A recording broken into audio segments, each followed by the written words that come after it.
তো বন্ধুরা HSC second SLST একাদশ দ্বাদশের প্যানেল কিন্তু প্রকাশিত হয়ে গেছে, ঠিক আছে। তো এখন কাউন্সেলিং কবে নাগাদ শুরু হতে পারে এবং এই যে নবম দশম ভেরিফিকেশন কবে নাগাদ হতে পারে, ইন্টারভিউ প্রসেস কবে শুরু হতে পারে, সম্পূর্ণ তথ্য এই ভিডিওতে আলোচনা করা হবে, সঙ্গে থাকুন।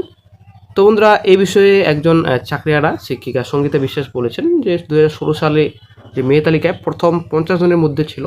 তো এমন শিক্ষকও কিন্তু এবার ওয়েটিংয়ের তালিকায় রয়েছে। তো তারা কিন্তু চাকরি খোঁজতে চলেছেন, এমনই কিন্তু শিক্ষিকার বক্তব্য, ঠিক আছে।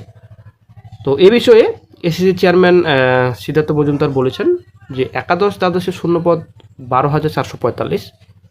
মূল প্যানেলে যারা আছেন তাদের অনেকেরই কিন্তু একাধিক পদে নিয়োগ হবে, মাল্টি র্যাঙ্কিং অ্যাকচুয়ালি, ঠিক আছে। তো এর ফলে ওয়েটিং তালিকার আরও অনেক সুযোগ পাবেন, এমনই কিন্তু জানিয়েছেন SSC chairman Siddharth Majumdar.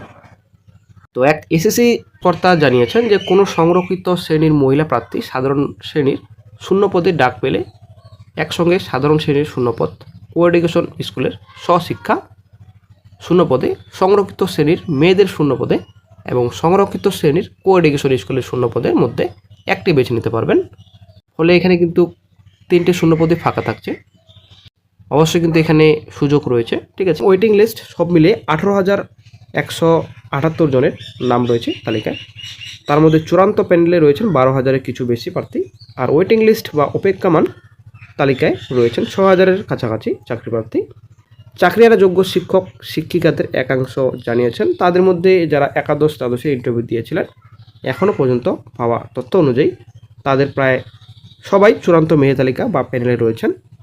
Commission সূত্রে জানা গেছে চলতি মাসের শেষ থেকেই সফল প্রার্থীদের হাতে চাকরির সুপারিশপত্র তুলে দেওয়ার কাজ শুরু করা হবে।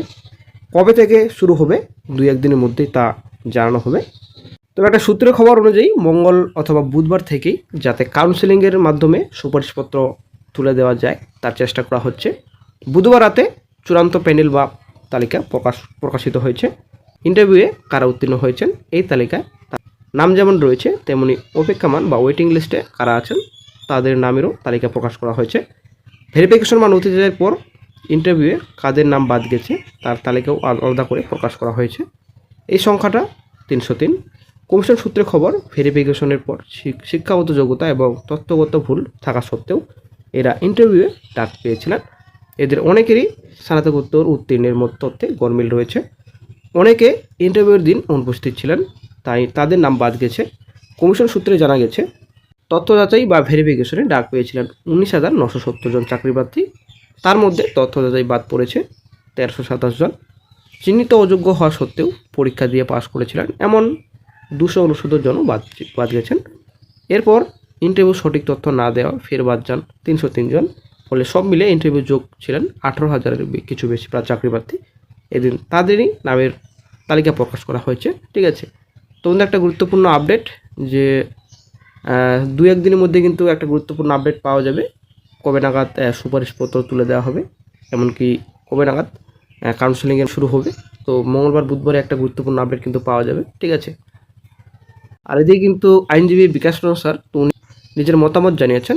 এই যে 10 নম্বর অভিজ্ঞতা, ঠিক আছে, এক্সপিরিয়েন্স নাম্বার 10 নম্বর, তো বাতিল হলে সবথেকে ভালো হয়, নিজের মতামত কিন্তু পেশ করেছেন, ঠিক আছে, এবং বাতিল হবেই এমনই কিন্তু নিজের বক্তব্য দিয়েছেন। তো এই যে প্যানেল রয়েছে 2016 সালের প্যানেল, ঠিক আছে, চাকরিহারা যারা রয়েছেন, তো অ্যাকচুয়ালি ইন সার্ভিস টিচার্স বলা চলে। তো যেহেতু ইন সার্ভিস টিচার্স বলছেন তো সেই মতো এক্সপিরিয়েন্স 10 মার্কস কিন্তু এখানে দেওয়া হচ্ছে। কিন্তু আইনজীবী বিকাশ রঞ্জন স্যার যেটা বলছেন যে 2016 সালের প্যানেল রয়েছে তো সেটা তো বাতিল হওয়া প্যানেল এবং সেখানে তো প্রচুর দুর্নীতি হয়েছে, দুর্নীতির কারণেই প্যানেল বাতিল করা হচ্ছে। তাদের আবার কিসের জন্য 10 মার্কস দেওয়া হচ্ছে, এক্সপিরিয়েন্স নাম্বার কিসের জন্য পাবে, কিসের জন্য বেনিফিটস পাবে, এমন কিন্তু মন্তব্য করছেন আইনজীবী বিকাশ রঞ্জন স্যার। তো ওনার বক্তব্য অনুযায়ী 10 মার্কস তো দেওয়াটা কিন্তু সঠিক হবে না এবং এমনকি বাতিল হবে এমনই কিন্তু নিজের বক্তব্য পেশ করেছেন। ওটা বাতিল হবেই, যতদূর সম্ভব যতটুকু আইন আমি উচিত বাতিল হয়ে যাবে। এই টাকা মাইনে আমার নিজের ধারণা হওয়া উচিত, চাকরিটাই তো বেআইনি চাকরি, বেআইনি। তবে যাই হোক নিজের মতামত উনি জানিয়েছেন। এখন কোর্ট ডিসিশন নেবেন বাতিল হবে নাকি থাকবে সেটাই কিন্তু এখন দেখার বিষয়। আগামী 3 তারিখ, ঠিক আছে, আগামী 3 ফেব্রুয়ারি এই এক্সপ্রেস নাম্বারের শুনানি। তো ওই দিনে কিন্তু একটা গুরুত্বপূর্ণ আপডেট পাওয়া যাবে। কমিশন কিন্তু ওই দিন কিছু ডকুমেন্টস সাবমিট করেছেন এবং নিজের বক্তব্য পেশ করেছেন কমিশন আইনজীবী। ওই দিন কিন্তু অবশ্যই একটা দেখার বিষয় রয়েছে, 10 মার্কস থাকবে নাকি থাকবে না। 10 মার্কস যদি না থাকে তাহলে প্যানেলে কিন্তু অবস্থা খারাপ হয়ে যাবে, যদি থাকে তো সেটা কোনো কিছু ব্যাপার না, সব কিছু ঠিকঠাক চলবে যেরকম চলছে। কিন্তু 10 মার্কস বাদ গেলে কিন্তু এখানে প্রচুর সমস্যা কমিশনের, রাজ্য সরকারের। তো অবশ্যই কমিশন দৌড়াবে সুপ্রিমে। তবে এখানে একটা ব্যাপার রয়েছে, তো প্যানেল এই যে রিক্রুটমেন্ট প্রসেস সুপ্রিমের আন্ডারে কিন্তু চলছে, ঠিক আছে। বর্তমানে কিন্তু সুপ্রিমের তত্ত্বাবধানেই কিন্তু এই রিক্রুটমেন্ট প্রসেস, এই প্যানেল। সুপ্রিম কোর্ট কি চাইবে এই যে রিক্রুটমেন্ট প্রসেস রয়েছে আবারও স্থগিত হয়ে যাক, কিংবা আবারও ওই প্যানেল বাতিল হয়ে যাক, যেমনটা 2016 সালে বাতিল হয়েছিল। তবে লিস্ট পরিবর্তন হলেও হতে পারে। ব্যাপারটা হচ্ছে এখানে 10 মার্কস যদি বাতিল হয় তাহলে কিন্তু রুলস ভেঙে যাবে, ঠিক আছে। এটাই হচ্ছে মেন একটা পয়েন্ট। গেজেটে অনেকটা পরিবর্তন আনতে হবে। গেজেট কি পরিবর্তন হবে, অনেক ব্যাপার রয়েছে এখানে। তো সেটা আমাদের পক্ষে এটা বলা বা বোঝা সম্ভব হচ্ছে না, ঠিক আছে। আইন তো আইনের পথেই চলবে, এবং যারা আইন জানেন তো অবশ্যই কিন্তু সেই হিসেবেই প্রসেস চলবে। সুপ্রিম কোর্ট যদি মনে করে 10 মার্কস দেওয়া উচিত নয়, তো সেটা কিন্তু ফিউচারে আইনত কাজ হবে। তো সেটা কিন্তু আমাদের পক্ষে বলা না বলা একটাই ব্যাপার, ঠিক আছে। ব্যক্তিগত মতামত পেশ করছি, এটাই আর কি, তাছাড়া কোনো কিছুই নয়।